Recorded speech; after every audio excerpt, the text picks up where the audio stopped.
ওড়িশার বুকে থেকে একবারও পান্তা ভাত খাবো না? আরে আরে, থুড়ি। পকাল ভাত খাবো না তাই কখনো হয়? আজ তাই বানিয়েছিলাম পকাল ভাত, ওরফে বাঙালির পান্তা ভাত। খুবই সিম্পল, খুবই সাধারণ একটা বিষয়, কিন্তু তাতেও তাকে একটু অলংকার টলংকার পরিয়ে অসাধারণ করে তোলার চেষ্টা। প্রথমেই একটা পাত্রের মধ্যে কিছুটা ভাত নিয়ে নিলাম। এবার অন্য একটা পাত্রে নিলাম কিছুটা টক দই। ঘরে পাতাও হতে পারে, আমার কাছে ঘরে পাতা দই ছিল না, সময়ও ছিল না।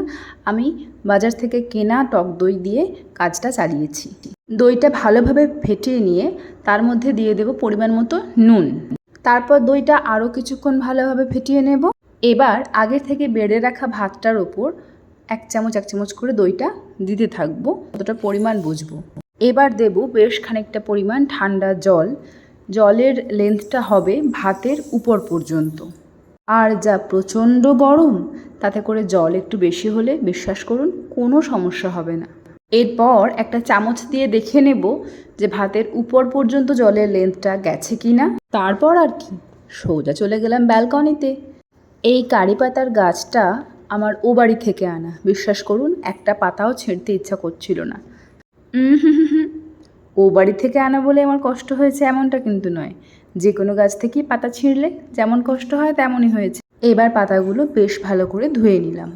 পাতা তুলতে যাওয়ার আগেই কড়াইটা বসিয়ে দিয়েছিলাম গরম হওয়ার জন্য। তেলটাও যথারীতি গরম হয়ে গেছে। দিয়ে দিলাম গোটা সর্ষে, তারপর দিলাম গোটা জিরে আর কারি পাতা।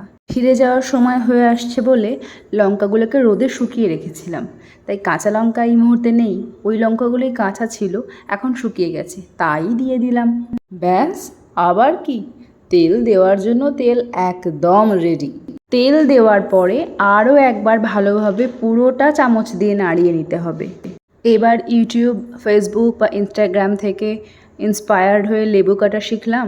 শিখে সেই লেবুটা দিয়ে দিলাম গার্নিশিংয়ের জন্য। আমাদের ওদিকে তো পান্তা ভাত খাওয়া হয়ই বেশ ভালো করে কড়া করে তেল লঙ্কা আলু ভাজা দিয়ে মেখে বা বেসন বড়ার সঙ্গে। তবে এইটার টেস্টটাও একদম অন্যরকম এবং ভীষণ সুন্দর।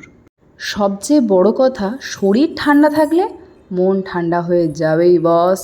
আচ্ছা, আপনারা এবার চুপচাপ বসুন তো। আমার মোটামুটি সাজানো হয়েই এসেছে, শুধু লেবুর টুকরো কয়েকটা দিয়ে দেব। দিয়ে নিয়েই খিচিক খিচিক করে কয়েকটা ছবি তুলব, তারপর আবার কি, সার্ভ করে দেব। ওড়িশার রয়্যাল ডিশ বলে কথা, একটা ব্যাপার আছে না।